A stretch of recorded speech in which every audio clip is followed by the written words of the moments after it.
Hello, everyone. I'm 26 years old. Kyle, 34, and I are getting married soon and are expecting our first baby. We've been in a relationship for 7 months and the baby was a surprise for both of us. The problem since the beginning of our relationship has been Kyle's sister, Bella, 36. Kyle and I were introduced by his younger brother Victor, 27, during Kyle's divorce process. He had been separated from his wife for over a year, and I had just ended a long-term relationship. We started talking and eventually became friends with benefits. Neither of us wanted a relationship immediately. He had started treating his depression and I had recently changed my medication for anxiety as well. Months later, his divorce was finalized, and 2 months after that, he asked me to be his girlfriend and I accepted. 1 month into our relationship, he arranged a family dinner since I already knew his brother and mother. At the dinner, I met Bella, who began harassing me in every possible way, my accent, my clothes, my hair, trying to make me look stupid, all in a passive-aggressive manner. Both Kyle and his brother and mother defended me, but Bella got offended and left early. Since then, Kyle and I have had low contact with Bella. She is still best friends with Kyle's ex-wife and, being the control freak she is, thinks Kyle shouldn't have divorced his ex.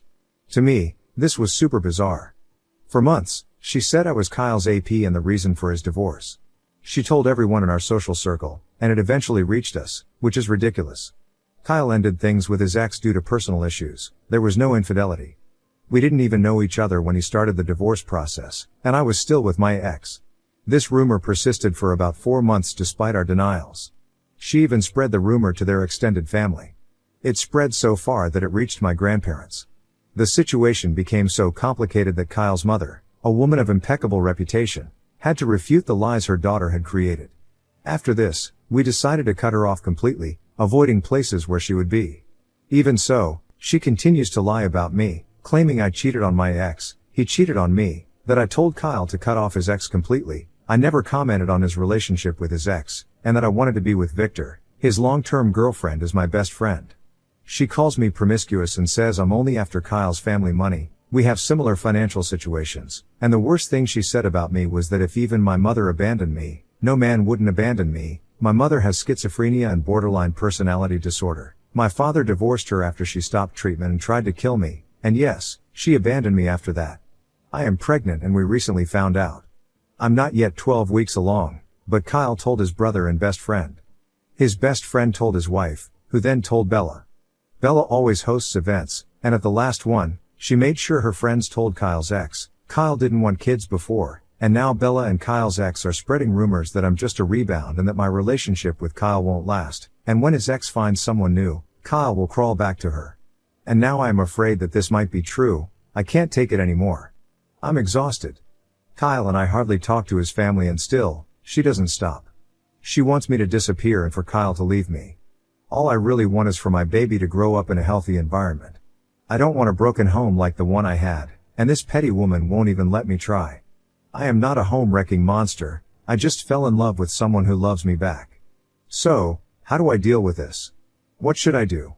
I don't want to cause more trouble, I don't want to be what she says I am. Update 1. I'm 26F, engaged, and our relationship is pretty recent, but we're expecting a baby, 9 weeks. I had to switch my meds for GAD because of the pregnancy, on doctor's advice, and my crazy SIL has been making my life hell. After a rumor from my SIL, everyone's calling me a rebound, and I'm starting to believe it. I've never been the other woman, but I met my future husband in person during his divorce, and we got involved. Even so, it feels like I wrecked his 12-year marriage, like I'm some homewrecker who ruined everything. His ex is beautiful, elegant, has everything figured out, and she's one of the best in her field.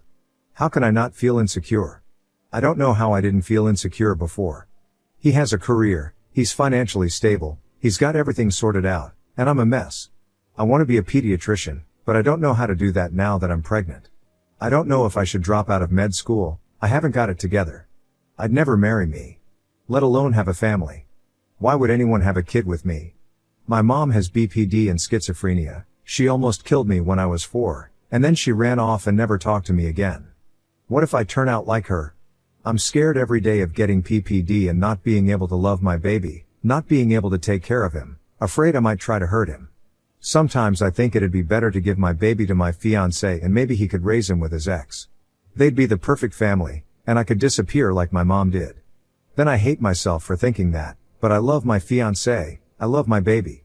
I hate myself because I can't tell my fiancé this. I'm scared again of being a rebound and him finally realizing I'm a rebound and he doesn't want me anymore, not me or the baby, or worse, he'll take my baby and go back to his ex. I didn't feel like this before, I've always been anxious, but never this insecure. I don't know what's happening to me. Additional info, on why her fiancé got a divorce. It's kinda complicated because it's basically about my fiancé's mental health. He told me he married her because it was the right thing to do, not because he loved her. They'd known each other forever and ended up getting married really young. It took him a long time to realize this because he was dealing with depression and thought that lack of feeling was just part of being depressed. During his treatment, he figured out he didn't love his ex, that he was just going through the motions to meet his dad's expectations. He had a really abusive relationship with his dad. He thought it was only fair to both him and his ex to ask for a divorce. On the timeline of her relationship with her fiancé, we've been officially together for 8 months, and a year in total. We talked about marriage when we started living together, but it was a plan for a year from then. I found out about the pregnancy while doing some tests, and then he proposed because it was already in our plans, but the pregnancy just wasn't. He was married for 12 years, but I think he was with his ex for like 16 years. Update 2. Hey everyone. I posted here a while back and it helped me rethink some past situations. Now I need advice on my current situation. I have a terrible relationship with my SIL. She's best friends with my fiancé's ex and hates that I'm ruining her best friend's life. There was never any cheating or flirting while my fiancé was with his ex. It got to the point where I had to contact a lawyer to get her to stop harassing and verbally abusing me. After the cease and desist letter, she was quiet for a while. Last weekend, she sent me a box with gifts like drinks, food, and some makeup, plus an invitation to be one of her bridesmaids. She wrote a long letter asking if I would accept this honor as an apology for everything she did. The problem is, I'm actually considering accepting to see if we can at least coexist without pointless fights. On Saturday night, I showed the invite to my fiancé and said I was thinking about it, and it led to a huge argument. My fiancé holds a big grudge against his sister and really doesn't want to talk to her ever again. But I want our baby to grow up in a big, happy family, even if it means making some sacrifices. He said he wasn't invited to be a groomsman and thinks it's just an excuse for SIL to call me a bitch. Kyle ended up saying he's tired of my naivety because it always ends up hurting us since I assume the best of people.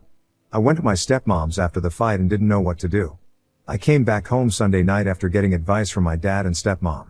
I tried to ignore it and move on, but just the fact that she sent something caused a huge fight between my fiancé and me. I want to resolve this in the best way possible. I'm starting my second trimester and everything feels more difficult and exhausting. Kyle and I are both tired lately, and my pregnancy hasn't been the easiest. We're working extra, dealing with the stress of parenthood and marriage. I don't want the fact that we want to handle things differently to cause problems between us. I really want to create a space where my baby can at least visit their grandma peacefully even if my SIL is there, but my fiancé is ready to cut off his mom if necessary. So, how can I handle this situation? Edit. Some people here have been calling me toxic and saying my fiancé should leave me. I know I messed up, but I love him with all my heart. I'm going to apologize as soon as he gets home. We've never fought like this before, and I didn't realize I did something so bad. I never meant to hurt him or prioritize anyone over him. I just thought I could make things work because I never had a typical family, and I feel like I ruined what he had with his family by being with him. Sorry to everyone who's disgusted by me. If he wants to break up, I'll leave without complaining. I feel a tightness in my chest and sick to my stomach thinking I hurt someone I love. Additional info, more info on the family from Oop. We always have dinner with his younger brother and his girlfriend because I've been friends with them for a long time. But his mom refuses to come if my SIL isn't invited, so she never shows up. She visited me once to check on me and the baby. Even so, he seems sad when he talks about it because they had this tradition for years. He never said I'm the problem, but it feels like everything changed when I came along. Like if it was any other woman with him, it wouldn't be this way. Elemental help, you absolutely should not accept. If you got to the point where you had a cease and desist issued on this person, you need to remain no contact. People like this absolutely do not change. This is 100% a trap and you would be an enormous idiot to fall for it. Edit. People need to understand in the thread that asking Op to be her bridesmaid was a violation of a cease and desist order. Stop telling her to respond. She absolutely should not respond. Branch, you need to let your dreams of a big happy family go. You should honor your husband's wishes and follow his lead with his sister. Trying to achieve a relationship with her will lead to problems between you and your husband. She's toxic and can't be trusted. Move on. Zobi Healthy 2616 Sometimes family is the people who are always there for us rather than those connected by blood. Oop comments after reading others' replies. Reading the comments made me realize how blind I've been about everything. My SIL's apology was everything I wanted in a way, hoping it would get me accepted into the family and make everything better. I never wanted to disrespect my fiancé or his boundaries with his family. He misses the family get-togethers on weekends with his mom, brother, sister, and in-laws, and I feel like I've ruined everything and just wanted to fix things. I love him so much and just want a good pregnancy experience. Yeah, I'm anxious, had to adjust my meds for the pregnancy, and that plus hormones has made everything weird. I'm going to talk to my fiancé, and probably my lawyer about the apology letter to see if anything can be done. I don't want to deal with any harassment again. I went to my parents' place because a lot of hurtful things were said, and I needed some space, and he did too. Update 3, hey everyone. Great news, I'm going to be a mom to a baby boy. I like the names Lestat and Beau, and my fiancé likes Theodore and Gustav. I have to admit, I'm really loving Theodore too. I want to thank you all and clarify a few things. Thanks for the advice. Some of it hurt when I first posted, but all of it was helpful in some way. First off, I'm not a spoiled and childish girl forcing my will on my fiancé. His sister has always had problems with me, not with him. So, I thought it was something I had to handle. But as you all said, she's his sister, and they need to deal with it or not. And yes, I'm an extremely anxious person who's been in therapy for years.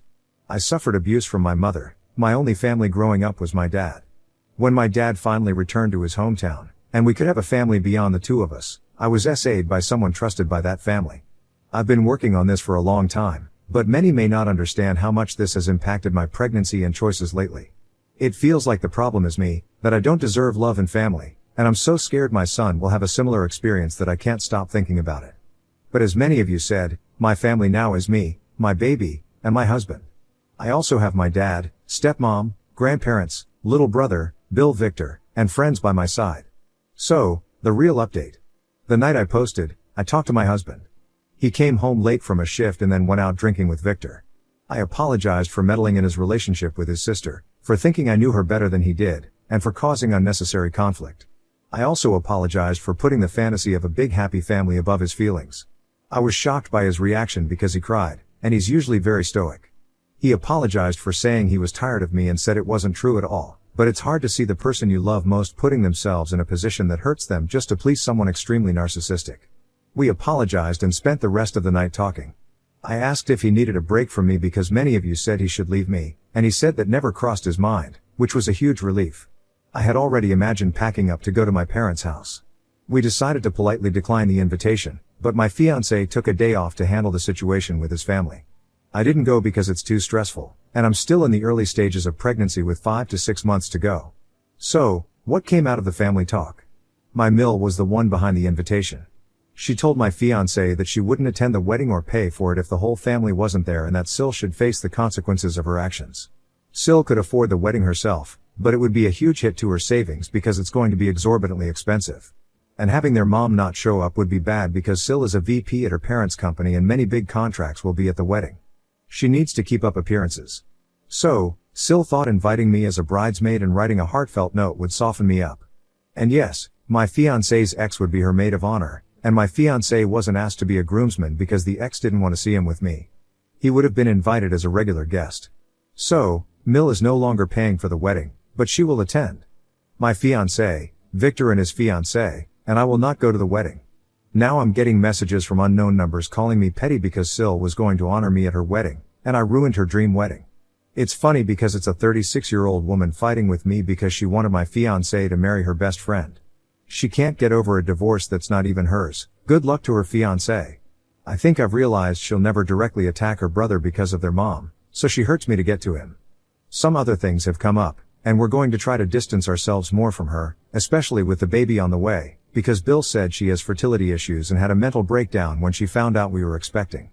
He said SIL seems to be jealous that we got pregnant so soon into our relationship. She had dreams of giving the first grandchild to the family since she's the oldest. Who knew a surprise baby could cause so much chaos? Thanks to everyone for listening and sharing your experiences. See you. Okay, no baby called Lestat, you won. I sent a message to Kyle about giving up on the name. He is the happiest man right now. Next story, girlfriend hates my female friend and calls her a pick-me girl. and gave me ultimatum: either skip the group trip or she's moving out because my friend is going with me. I, 26M, really need an outside perspective on a situation with my girlfriend, 26F. For starters, my girlfriend and I have been together for 3 years. Throughout our relationship, things have been mostly good. Our schedules conflict a bit, and we've had our issues, but we make it work. A big issue between us right now is over a good friend, 28F, of mine. For clarity, I'll refer to this friend as Violet. For some context, me and Violet are part of a small friend group. There's 2 other people in the group. We met while attending a film festival around 2 years ago now. We were all waiting in line to enter the theater. The line was long, and we all kind of naturally struck conversation and hit it off. We kept in contact afterwards. Everyone in the group is mostly long distance. So we can't hang out in person altogether too much, but we talk daily and have weekly group gaming sessions and anime/movie watch-longs. Violet lives the closest near me, pretty much in the next town over, so we see each other in person the most outside of the group's virtual meetups. I do want to mention that I invited my girlfriend to each virtual and in-person meetups, and she turned me down every time. I try including her, but she doesn't want anything to do with it, in large part because she doesn't particularly care for our interests. Stuff like anime, manga, or gaming is childish to her. The movies we watch are mostly older era films and films that were restored, but she's not into those either. This disconnect between us was an issue before I even made this group of friends. It's not like she'll engage in these things to spend time together. Like I grew up on game nights. I'm not even talking about video games necessarily. I'm talking board games, card games, etc., but she doesn't care for that. She either shuts it down and goes off to do her own thing, or if she does actually watch something with me or play a game, then she makes it known that it's a chore for her, and she belittles whatever it is increasingly throughout. She calls it joking, but it feels more like belittling. It gets to a point where I don't even enjoy whatever we're watching or playing. I'm not particularly a huge fan of reality TV, but I still watch with her and try genuinely engaging because, for me, it's not about the show so much as it's about spending some quality time together. So my friendship with the group has been a nice change of pace and has brought some balance, but it's become an ongoing issue in my relationship. Recently, the group has been putting together a trip to this upcoming anime con. The event lasts for a weekend, so the plan was to stay together at an Airbnb and split the cost. My girlfriend is outright against the trip because of Violet. She doesn't like my friendship with her and doesn't really seem to like Violet at all. She has a general annoyance whenever Violet's involved and gets upset whenever I talk or hang out with her. We could be having a disagreement about something entirely unrelated, and somehow it'll circle around to Violet. She also calls Violet a pick-me girl. When the trip was first being put together, I invited my girlfriend. She had no interest in coming and later expressed an issue with me going. She doesn't like that I'd be staying in the same house as Violet during the trip. I offered a compromise of me just booking a hotel and meeting up with everyone, but that wasn't an acceptable option for her either. Nothing I propose she's willing to hear me out on. It's all on deaf ears because she knows Violet's going. The trip has become a major point of contention between us. She now says that it's proof that I have feelings for Violet because I keep defending her during arguments and because I won't let the trip go. I haven't let the trip go because I would really like to attend the con, and it's rare that everyone in the group's schedules link up like this. My girlfriend views it as me taking a getaway with Violet. She's firm on her position on the trip and has given me an ultimatum. She said I could do whatever I wanted but know that if I went on the trip, then I'd be choosing Violet over her and that she'd act accordingly. I honestly don't know what to do anymore. I'm not saying her feelings are invalid. Her feelings are her feelings, but I feel that she's being unreasonable and that her insecurity about my friendship with Violet is baseless. I feel pulled in 2 different directions and now this ultimatum. All I do is compromise in our relationship, and it just feels one-sided. I don't understand why this one thing would be a deal breaker. How do I go about addressing this with her now? Update, November 11, 2024. I, 26M, wanted to give an update on the situation with my girlfriend, 26F, and her ultimatum. First off, thank you to everyone who commented and reached out. I really appreciated the feedback. It gave me a lot to consider. I didn't get a chance to reply to comments, so I'll address those questions in this update as well. A lot of people asked how my GF and I even got together. We knew of each other back in high school, but we didn't move in the same circles. We actually ended up going to the same college and bumped into each other at a party. So I think that's where our initial connection began. We were in this big college pond, and having a familiar face from back home made adjusting easier. We didn't start dating until later, though. Things felt more like a mutual respect back then. It was after we got together that it was almost like this overnight, complete intolerance. I was also asked why she considered my friend Violet, 28F, a pick-me girl. I honestly don't know. The definition as I know it doesn't fit Violet, emo. When I ask my GF, she only says that a woman knows another woman. She won't elaborate. She never pinpoints specifics. My GF was known to have a bit of a mean girl side back in high school, TBH. We discussed this before we started dating, and she seemed to work through that in college. But now it feels like that side very much shows whenever it comes to my interests or with anything involving Violet. In regard to the ultimatum, I went back and forth on what I should do and what I wanted for me individually and for my relationship. I decided to still go on the group trip. I do believe compromise is part of a relationship, but this ultimatum isn't that. It's an attempt to bulldoze in order to have control instead of working together. I had to ask myself, if I did go along with this ultimatum, then what will it lead to? What stops other ultimatums against my interests or whenever she sees fit? I still wanted to give another shot at working things out, so I had that talk with my GF and let her know of my intentions of going on the trip. I told her that I understood her feelings and that she does matter to me, but I felt that this ultimatum wasn't healthy going forward for anyone involved. I again invited her to come on the trip, with her either staying with us at the Airbnb or her and I staying at a hotel, and I thought the trip could be good for us. That was a no-go. There wasn't any compromise she was willing to accept. She was still firm on the ultimatum and said she made her position clear, and if I was still going on the trip, then there was nothing more to discuss. She kept repeating on and off that she hopes choosing Violet was worth it. I told her it had nothing to do with Violet and that she was the one making an entire group trip about Violet. The discourse wasn't anything productive. I asked her if she would please reconsider the situation. She said there was nothing to reconsider and that the choice is in my hands. I asked if we could talk again after the con to see how we were feeling, and her exact words were, "The only conversation I'll be having is with the walls because she won't be in our place anymore when I get back." Ever since then, she's barely said a word to me, and my texts are left on read. So, I guess I'm unofficially being given the silent treatment. I don't understand why it has to be this way. We should be able to communicate. I don't feel equally supported, seen, or appreciated in this relationship anymore. It's a mess, but a lot of the feedback I received on here and the recent argument has been a wake-up call, and there has to be some kind of change. I do think the trip would be a nice refresher, and it's my intent to still go. I don't believe I'll be any better off not going, TBH. Thank you to everyone again.